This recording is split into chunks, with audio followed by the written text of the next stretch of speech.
Delivering a warm, conversational answer to an interview usually feels like a win. But in a modern AI screening, that approach is a guaranteed failure. In a normal conversation, we rely on invisible cues to pace ourselves.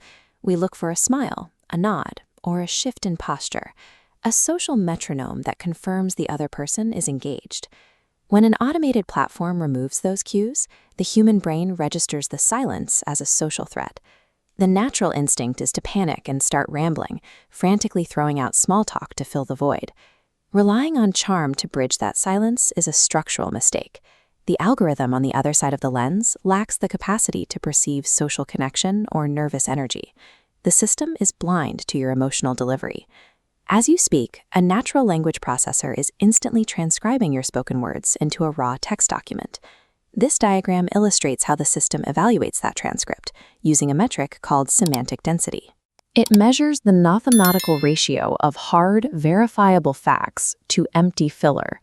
To a human, calling yourself a hard worker is a polite icebreaker. To the algorithm, those phrases are useless noise that bury the actual qualifications required for the job.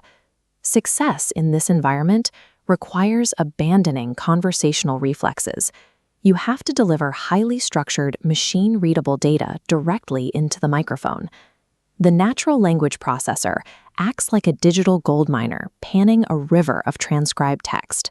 The noise is the conversational mud.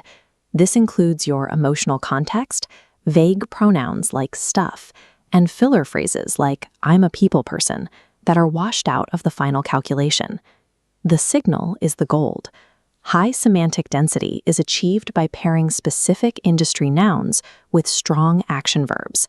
The algorithm's entire purpose is to strip away the emotional mud of your speech to calculate exactly how many actionable gold nuggets remain.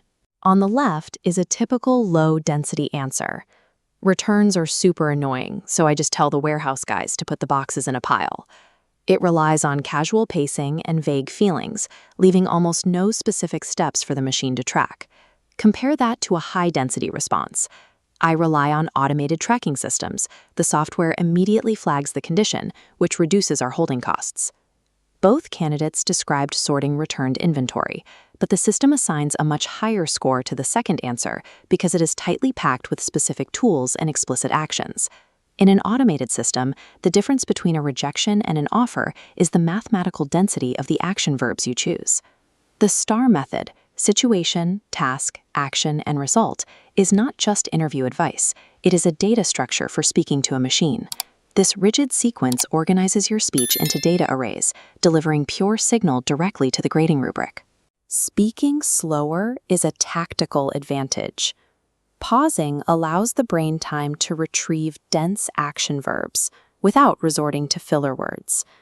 Strict pacing and structural formatting ensure the algorithm receives your data points without being choked by conversational noise.